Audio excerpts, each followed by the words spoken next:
डस्का में अफसोसनाक वाकया पेश आया जहां पर वलीमे की रात खून में नहला दी गई। रात की गहराई में डोल की थाप मदम पड़ चुकी थी और डस्का की गलियों में वलीमा की खुशबू अभी बाकी थी। आसमान पर चांद अपनी पूर्व आबताब से चमक रहा था, जैसे किसी ने नवेली दुल्हन के माथे पर सजी बिंदिया। मगर उस रात किस्मत ने चांदनी को लहू में नहला दिया। मोहम्मद जवेद एक सादा सा नौजवान माँ बाप का फर्मा बरदार बेटा, ख्वाबों में जीती आंखें जिसने कभी मोहब्बत को चुपचाप सजदा किया और शादी को नसीब का फैसला माना, उस रात दुल्हा बना ससुराल की दहलीज पर खड़ा था, दिल में मुस्कुराहट और हाथों में जिंदगी के लिए बाप की कुंजी। लेकिन किस्मत ने इस कुंजी को खून से रंग देना लिख रखा था। दरवाजा खुलने ही वाला था कि सामने एक साया नमूदार हुआ। गन की नाली चमकी और फजा में गोलियों की गूंज गूंजी। जावेद का सीना छलनी हो गया, सफेद शेरवानी पर सुरखदारियां उभरी और वो जमीन पर गिर गया, जिंदगी और मौत के दरमियान लटता।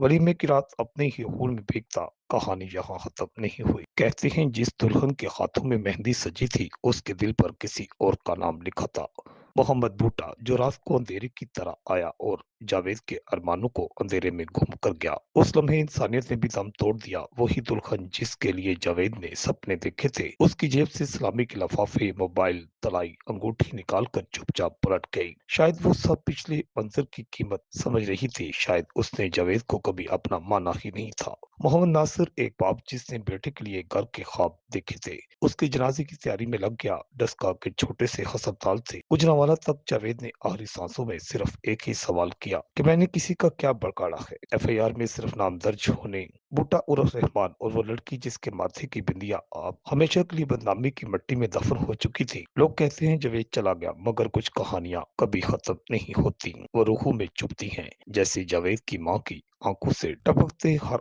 आंसू हर रात की गवाही देता होगा कि कभी किसी की हंसी इतनी महंगी ना पड़े कि वो किसी की जान ले ले। सलामी के लफाफे वो जावेद के कफन में लिपटे हुए ख्वाब थे। रिपोर्ट आकाश न्यासी, एटीएन खारिया।